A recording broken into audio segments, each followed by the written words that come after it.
Reverse Peephole revealed a dirty little secret about Newman that almost worked in Jerry's favor of getting Newman evicted. But of course, the price could have also had Kramer going too. Because Kramer stuck his neck out for Newman until he realized there was something else that Newmy, as Elaine called him in one of these episodes I just watched. It was this episode actually. As Newmy has a dirty little secret that was revealed. How did this dirty little secret get revealed, though? Well, the main story of the Reverse Peephole was the idea that Kramer and Newman wanted to reverse their peepholes so that way they can look into their apartments before entering to make sure nobody is in there to rob them. Even though, how are they able to look out and see if who it is that's at the door? Guess I should have had another peephole in there just so it can't be reversed. Well, the landlord, Silvio, finds out about this. He at first doesn't like it, but accepts that Kramer is doing it, so he's okay with it. But then he finds out that Newman's doing it too, and he wants to evict Newman for doing it. So then, of course, Kramer, though, sticks his neck out for Newman, and they have a meeting about this in Jerry's apartment. Although it is revealed to be a little secret. But Newman apparently is shown trying to put the moves on Silvio's wife. And she seems pretty reciprocating of these maneuvers. And Kramer is obviously uncomfortable as he finds out that Newman's had been having a secret affair with the landlord's wife. Which is... Hang on a second. I probably said this way, way back when we did the suicide episode, when Newman was first introduced on camera. Because you remember what I mentioned there. Apparently, the original idea for the Newman character was, besides the fact they wanted a friend for Kramer in the building. But the idea of Newman was going to be that Newman was the son of the landlord and the building snitch.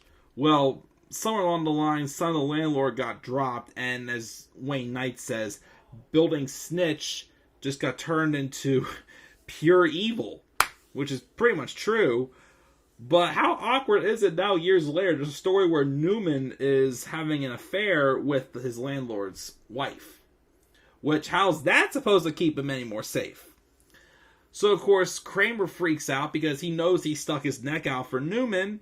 But if Silvio finds out, not only would Newman be evicted, Kramer would probably be evicted too. How does that all turn out? Well, we'll get back to that in just a second. Elaine, meanwhile, was with Putty, of course. But it's revealed that Putty wears a fur jacket in the wintertime. And, of course, Elaine thinks it's awkward that a man is wearing a fur jacket, so she does not approve of it. Meanwhile, though,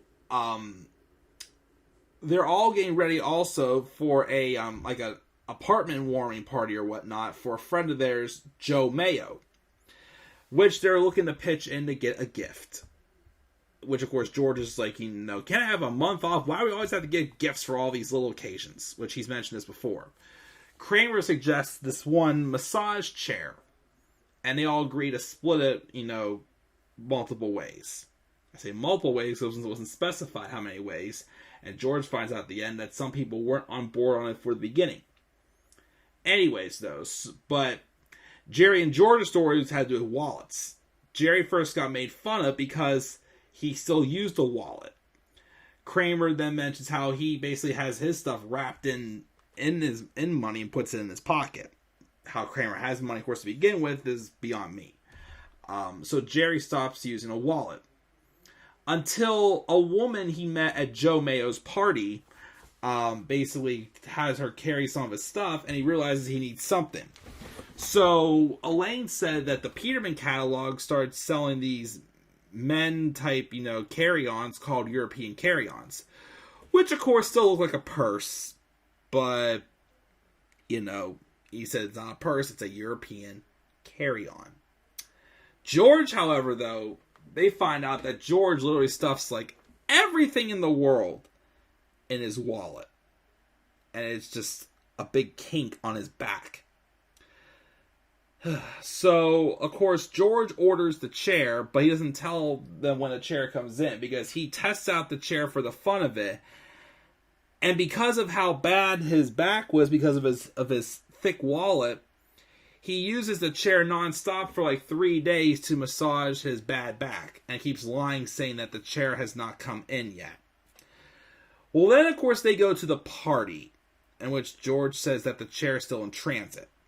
But the big thing that they don't like about Joe Mayo is that he always like gives everybody like a job to do. Jerry's hoping that he ends up, being the guy to be in charge of the music. Instead, he was in charge of making sure nobody tapped on the glass. Putty got put in charge of, I think, making sure nobody set any drinks on top of the stereo. George was in charge of answering the phone in case people got lost, and Elaine got put on coat duty. Well, because she got put on coat duty, she decided for the heck of it to throw Putty's fur coat out the window, hoping that, he would be lost and he would just move on and find a different coat.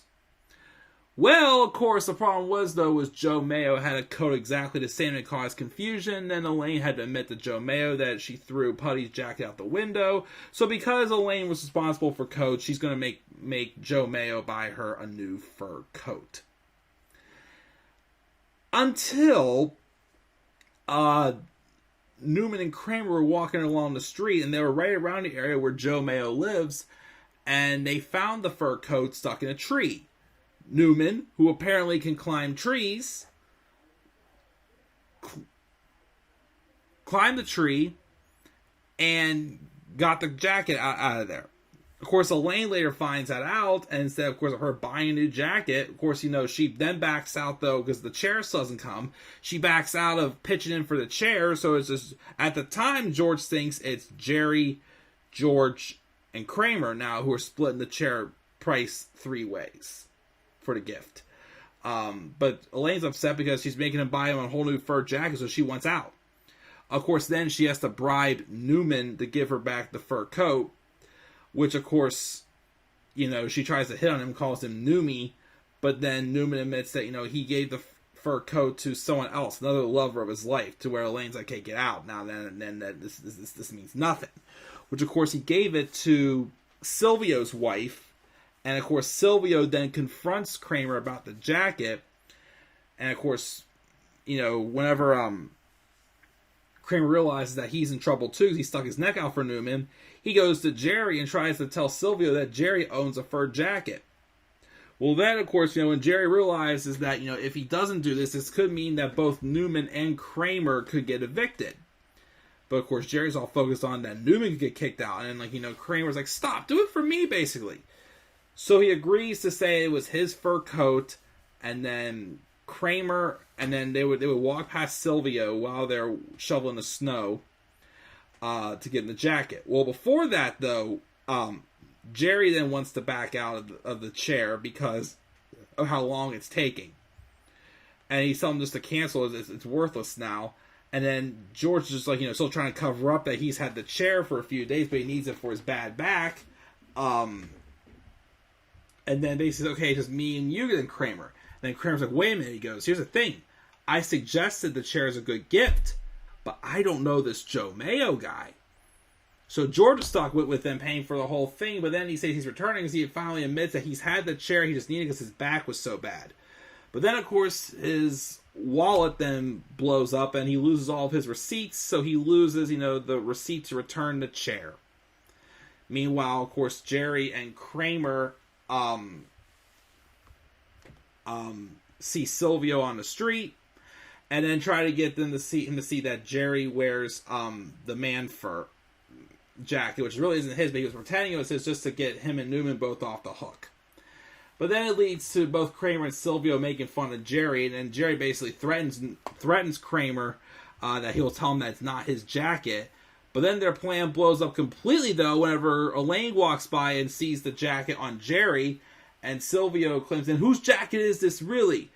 And says it's Joe Mayo's, and I guess Silvio went over to Joe Mayo's and gave him a piece of his mind or whatnot, which, was not good. And then Jerry got mugged on the street, and he got his European carry-all stolen. And in the office, he tries to call an officer saying, that guy stole my European carry-all. I mean, your purse? And yes, a purse. I'm carrying a purse while wearing that fur jacket. Of course, seeing Jerry and it turned off Putty from the jacket. So instead, he got a brand new jacket with a big 8-ball on the back of it.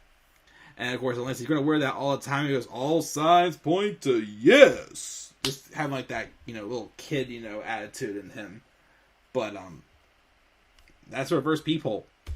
Numi, as Elaine called him when she was trying to hit on him. Newman, though, you bad boy, having an affair with your landlord's wife. Not really much fun fact here. There was Jerry's girlfriend, Carrie, who he met at Joe Mayo's party, who was actually, her job was to keep Jerry away from the music, which he was upset about. He says, I know how to get jiggy with it, as he says. Who says his pants are nice, and they're on a Dockers commercial in the 90s, which of course is a throwback to that one episode early in the series where Jerry dated that girl who loved those Dockers commercials. Jerry, though, hated him. They argued over that. Now, Joe Mayo actually came from a Seinfeld crew member and was listed as a utility person in the credits of the previous episode. So that's where that name came from. The working title for this episode was also originally The Man Fur. Jerry's comment when he was getting jiggy with it was a reference to rapper Will Smith's late 90s song, Getting Jiggy With It, as well.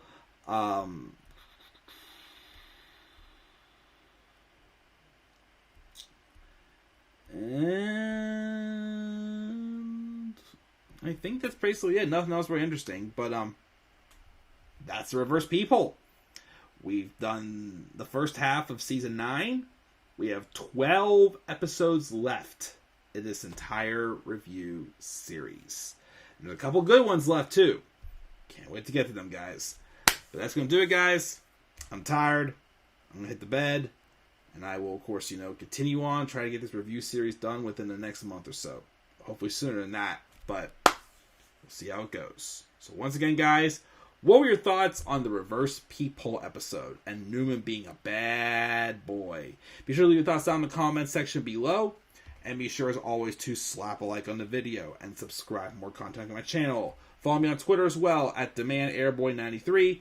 Until then, guys, I am checking out. I'll catch you all later. Have a great rest of your night. And peace out, everybody.